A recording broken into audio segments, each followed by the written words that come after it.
Tapi masih banyak publik, terutama juga dari survei, yang menganggap bahwa kebebasan berbicara masih kurang. Kebebasan apa yang masih kurang?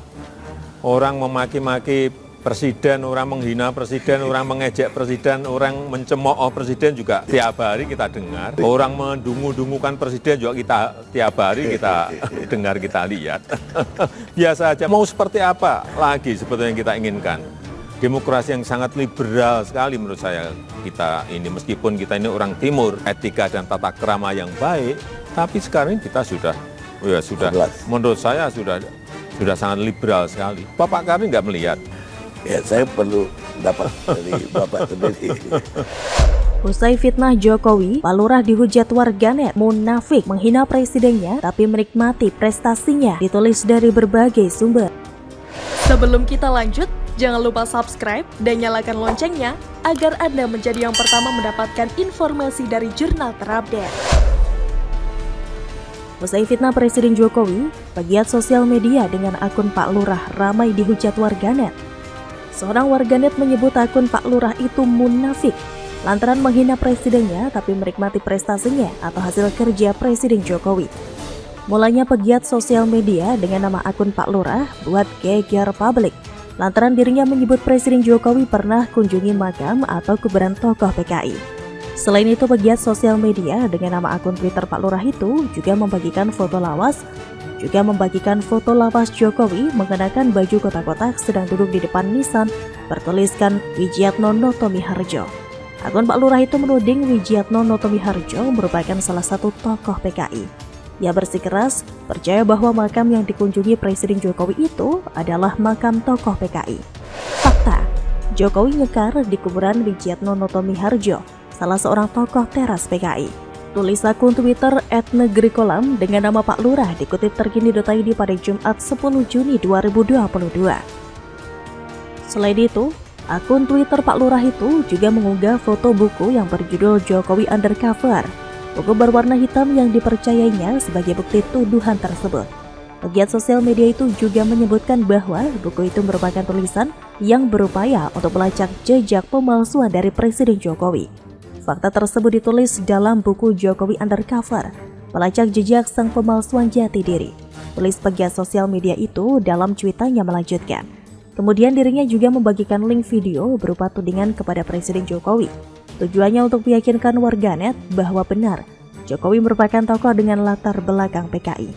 Silakan saudara-saudara nyimak video tersebut. Jokowi tidak sadar menyebut Notomiharjo, tulis pegiat media sosial dengan akun Pak Lurah itu. Lantas saja cuitan dan unggahan foto itu menuai banyak perhatian warganet. Pasalnya Partai Komunis Indonesia atau PKI merupakan partai terlarang di Indonesia. Banyak warganet percaya dengan kabar yang disampaikan akun Twitter Pak Lurah itu. Bahkan komentar-komentar dalam cuitan itu cukup menandakan bahwa tidak sedikit warganet terpengaruh. Seorang warganet dengan akun Twitter @j5kali24682633 terpengaruh dengan kabar itu. Ia mengaku merasa dikhianati dan percaya bahwa Presiden Jokowi menyembunyikan identitasnya. Astagfirullah, berarti dikhianati oleh pejabat bangsa sendiri yang membiarkan dan menyembunyikan identitas palsu PKI ini, tulis sang warganet dalam kolom komentar cuitan tersebut. Usai diwartakan oleh terkini.id, jadi warganet ramai-ramai hujat cuitan Pak Lurah. Salah satunya ialah warganet dengan nama akun Purwohadi yang mengirimkan foto Presiden Jokowi dengan tulisan yang menyinggung cuitan Pak Lurah. Munafik itu menghina presidennya tapi menikmati prestasinya, tertulis dalam foto yang dibagikan sang warganet. Bagaimana menurut Anda? Udah betul Pak Mahfud, ada tersangka baru. Yang penting siapa? Kan gitu Pak. Kita nggak percaya polisi. Polisi kasih keterangan kita kepada publik. Publik kita ini udah ditipu juga kita ini kan. Kita dibohongi. Sebab kita ini hanya baca melalui medsos Pak Mahfud. Dan keterangan resmi dari Mabes. Kita tanggapi ternyata salah. Jadi publik dibohongi oleh polisi. Maka mestinya Kapolri berhentikan sementara. Diambil alih oleh Menko Polhukam. Untuk menangani kasus ini. Supaya objektif dan transparan. Itu Pak Ketua. Terima kasih. Usulan aneh dari Demokrat, Kapolri diminta dinonaktifkan, ditulis oleh Syardi dari Sewar.com.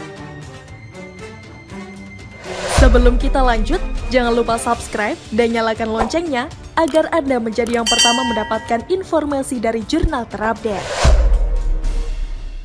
Kasus Ferdy Sambo ini benar-benar mencoreng nama institusi Polri, karena Sambo ternyata memiliki power yang kuat untuk mempengaruhi banyak orang demi pemelintiran sebuah skenario lain, penghilangan nyawa Brigadir J.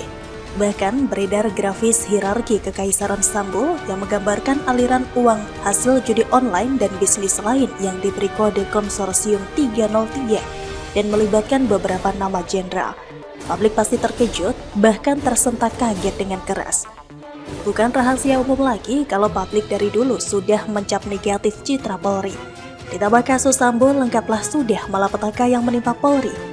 Anggota Komisi 3 DPR dari fraksi Demokrat, Beni Kaharman, mengusulkan Kapolri Jenderal Listio Sigit Prabowo dinonaktifkan untuk penanganan kasus penghilangan nyawa berencana Brigadir J yang diotaki oleh Irjen Ferdy Sambo.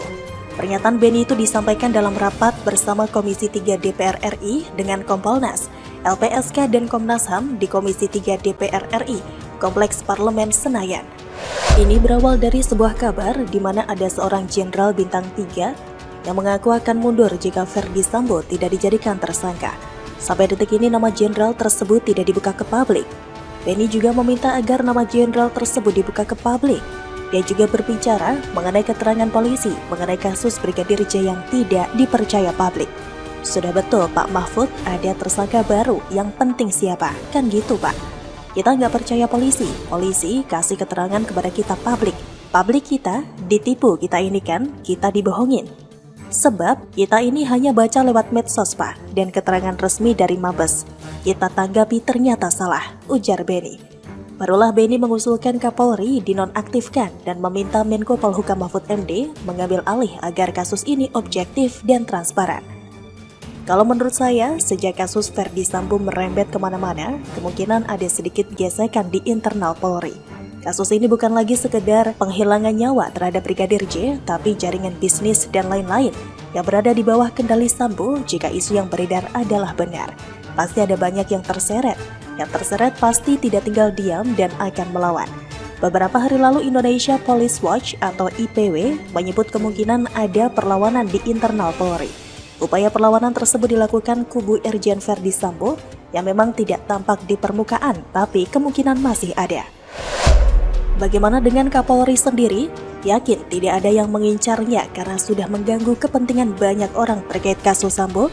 Kasus ini membuat banyak orang dipecat, otomatis banyak posisi kosong. Banyak yang mulai ngiler dan mengincar posisi tersebut, bukan? Bahkan bisa jadi ada yang mengincar posisi Kapolri. Bisa saja terjadi karena saat ini masyarakat dalam posisi sulit mempercayai Polri. Ini dikhawatirkan bisa merembet lebih jauh. Makanya kalau ada yang usulkan Kapolri dinonaktifkan, ini bukan barang aneh. Ada kadrun yang meminta Kapolri dicopot juga bukan hal aneh. Tapi syukurlah 3 partai besar yaitu PDIP, Golkar, dan Gerindra tegas menolak usulan penonaktifan Kapolri. Kapolri dianggap sudah tepat dalam menangani kasus Sambo. Mereka tidak ingin kasus Sambo merembet ke kasus lain. Menonaktifkan Kapolri tidak akan membuat situasi menjadi lebih baik. Kapolri on the track kalau menurut saya. Kalau terkesan lambat iya, tapi itu juga banyak faktor yang menyebabkan dia terkesan lambat. Tapi kan goalnya sudah kita rasakan, karena kita mencintai Polri ini. Seperti yang disampaikan Pak Mahfud, kita tidak ingin gara-gara perkara ini jadi merembet kemana-mana seperti ganti Kapolri, revisi Undang-Undang Nomor 2, Polri dibawa ke Kemendagri. Itu jadi liar seperti itu, kata Trimedia dari PDIP. Pertama-tama usulan itu datang dari Demokrat, tidak heran. Saya dari dulu sudah punya pemikiran jika kasus Ferdy Sambo semakin melebar, maka Kapolri bisa jadi target sasaran. Dan ternyata benar kan? Sebenarnya ini adalah strategi halus di balik keseriusan Kapolri untuk membenahi Polri dan mendapatkan kembali kepercayaan masyarakat. Ada oknum di balik layar yang merancang skenario politis demi kepentingan pribadi. Kalau mereka mau melakukannya, memang sekarang saatnya, karena masyarakat sedang kecewa berat dengan Polri. Informasi dari luar Polri dianggap lebih benar ketimbang informasi dari Polri. Semoga Kapolri segera bereskan ini lebih cepat dan super tegas. Saya percaya Pak Listio sangat amanah dan bisa selesaikan masalah ini. Bagaimana menurut Anda?